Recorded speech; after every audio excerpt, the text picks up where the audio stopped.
Hello everyone, it's Sandra, and today's video is going to be kind of an anti-haul video. Instead of just picking out random things that I have zero interest in buying, I thought I would tell you about the things that I was really close to buying, but this is just me talking myself out of it, basically. This is kind of my makeup wish list and how I'm talking myself out of it. First things first is actually Fenty Skin, namely the Fenty Skin sunscreen.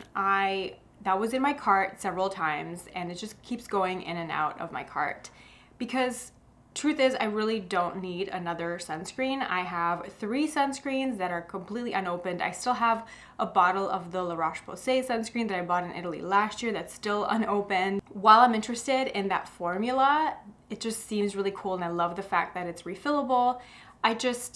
I really don't need another sunscreen. So that's the only skincare item on my list. Next, we have 2 foundations, and the first is the new NARS, the NARS Soft Matte Foundation. I was really interested in that, and that was actually in my cart the night it launched, and I was ready to pounce, ready to order it. I'm the queen of making imaginary shopping carts on Sephora and then just closing the window at the very last moment. And a lot of the times I do this with clothing too. I make a cart and then I sleep on it. And if I wake up in the morning and I still really want that stuff, I will go on and purchase it. I really am interested in that foundation because I love the concealer so much. It's one of my favorite concealers of all time. I use it almost every single day. And yeah, I was really drawn to it, but it feels like the reviews are quite lukewarm. That kind of gave me pause. And also when I look at my personal daily makeup habits right now, I don't really search for a matte finish in my base. I much prefer a more natural, slightly luminous base. So I would essentially be buying that foundation and then mixing it with a highlighter. And that's something that I can kind of do anyway with what I already have. Never say never, I might buy it at some point in the future, but right now I am very happy with my current foundation selection. You can actually watch my last video, my all about foundations video, to kind of get an overview of my current foundation collection and what I'm into. And if I have a day in which I'm really seeking a beautiful velvety matte finish and a higher coverage, I have this. And this is what I can use to kind of satisfy that craving. This is the Giorgio Armani Foundation Balm.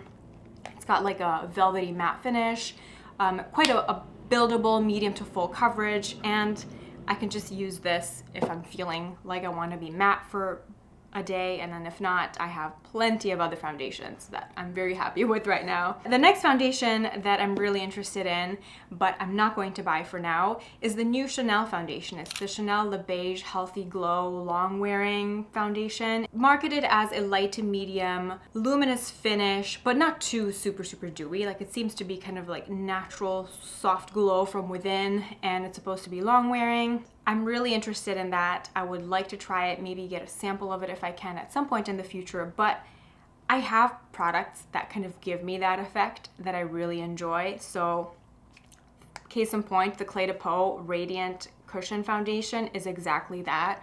It's like a medium coverage, luminous, longer wearing base that I'm really happy with. Another one of my favorite things is mixing these 2 products, which is actually what I'm wearing right now. I do a pump of the Pat McGrath foundation, which I already love on its own. I do a pump of the Chanel Water Tint in the shade Medium, which again, I also already love on its own. So I can mix the 2 and get exactly that. It's a light to medium, sheer coverage, slight luminous finish, long wearing base. So this is a combination that I love. I love the products by themselves too, so I feel like this is kind of a better thing for me because I can wear them by themselves, I can wear them together. This is going to keep me from buying another foundation, but never say never. I might cave at one point and get the new Chanel foundation, but definitely not until I finish this up. If you have not tried this combination, if you have both of these products, highly recommend doing it. 1 pump of each, apply with your fingers, and let me know how you like it. So far, everybody that has tried this combination and has messaged me ended up really enjoying it, which makes me really happy. And there's honestly nothing that makes me happier, and it's part of the reason why I still do this is just getting a message from somebody saying, hey, thank you for recommending this product. I really love it too. It works for me. It's the best. It's the best thing. Next up, we have bronzer, and I have been really tempted by the new Gucci bronzers. The packaging is so beautiful and it gets glowing reviews, but I'm still working on my Lila B bronzer, which is my Project Pan product for the year. I haven't even hit pan on it yet, so I will definitely not be buying a new bronzer until at least I finish that up. And then I have these two bronzers in my collection that I really enjoy and I haven't used in a while because I've been focused on using up my Lila B bronzer. You know, to kind of curb my appetite for a new bronzer, I've just been, you know, dipping into this. This is the Marc Jacobs, the Tantastic bronzer, which is a beautiful bronzer. There's nothing wrong with it. And then the Becca, if I want like a more shimmery finish, the Becca Capri Coast is a beautiful warm bronzer with not shimmer, but just has like a slight luminosity to it, which I really love. Definitely don't go through bronzer as quickly as I used to. I think back in the day I was a lot more heavy-handed with my bronzer application. I remember I used to use more dense brushes to apply my bronzer, so I feel like I used to go through bronzer so much quicker than now.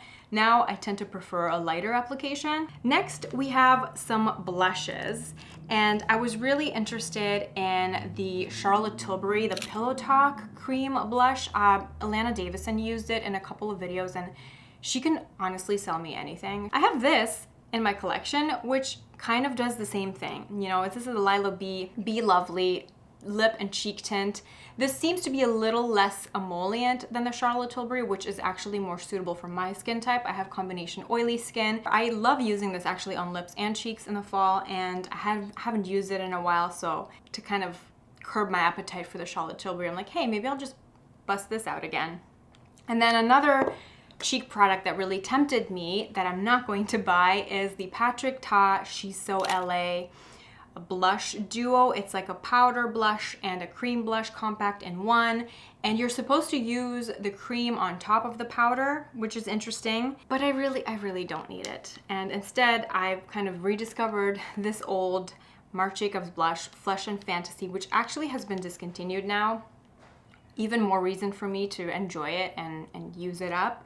But while it's not similar to the Patrick Ta blush, since this is an all powder blush, it kind of gives the same effect. It has a slight sheen to it in the like champagne side, and then it has a more natural satin finish. And in terms of the color, it really gives me that same kind of nude blush effect that I really love. And you know, if I want more of that glowy sheen that you would get from a cream blush, I can just, you know, maybe use a little cream highlighter on top and kind of get the same effect. That's what I did today. So I did the Marc Jacobs blush, and then I used a little bit of this cream highlighter from YSL.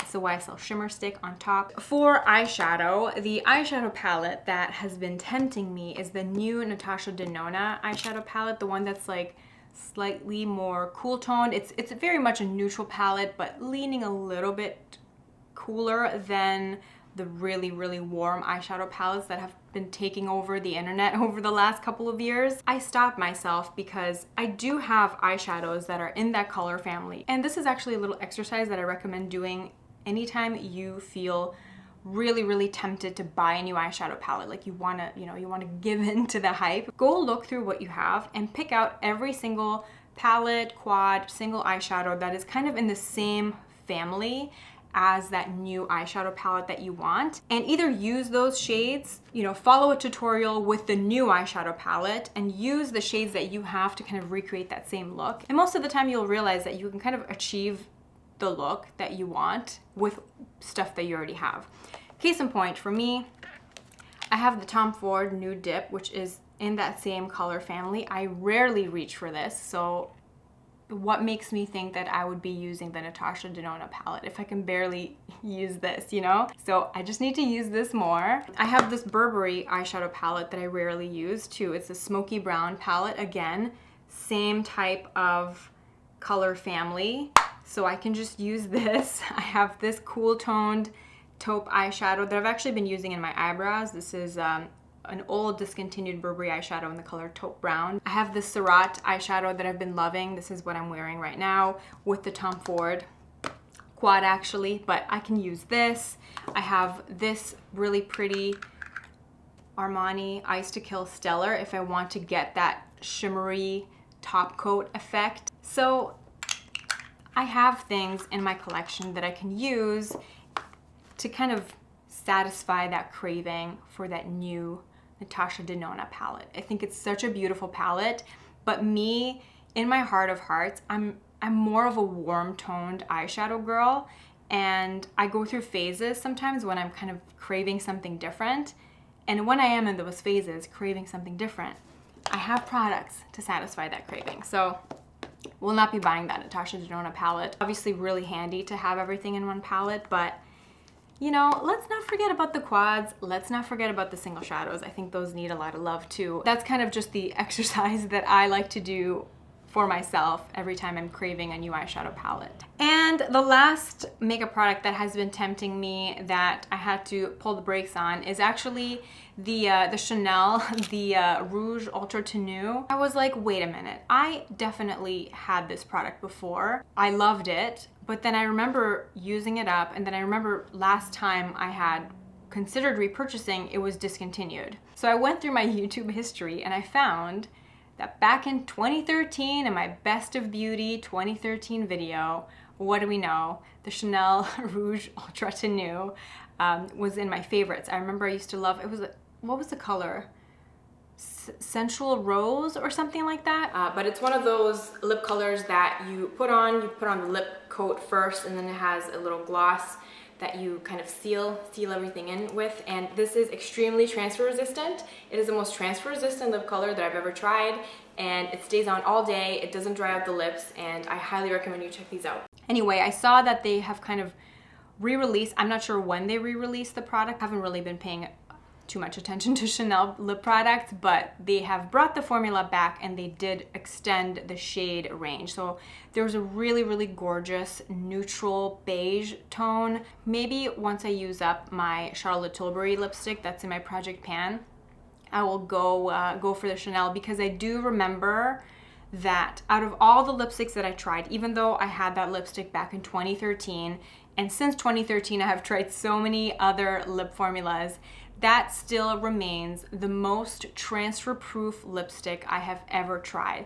I remember that was my go-to work lip color because I could just use it and it would never leave marks on my coffee mug at work. It's also a really great option now if you want to wear a lipstick under your face mask and you don't want there to be transfer. It's a truly, truly long-wearing lip color, and because it's like a two-phase product, you have the first coat, which is the actual color, and then the second coat is a gloss, which kind of gives you a little bit more of like a hydrated feel. Now, if I am wearing a mask for a longer amount of time, I will just not wear a lip color. I will just use a lip balm underneath. So that's kind of why I'm like, I really don't need this lip product, even though I remember it being amazing. Just me and my daily habits right now, if I'm wearing a mask, I will not be wearing a lip color for a long amount of time. I'm more drawn to just really easy lip balms, or you know, if I'm just working from home and I want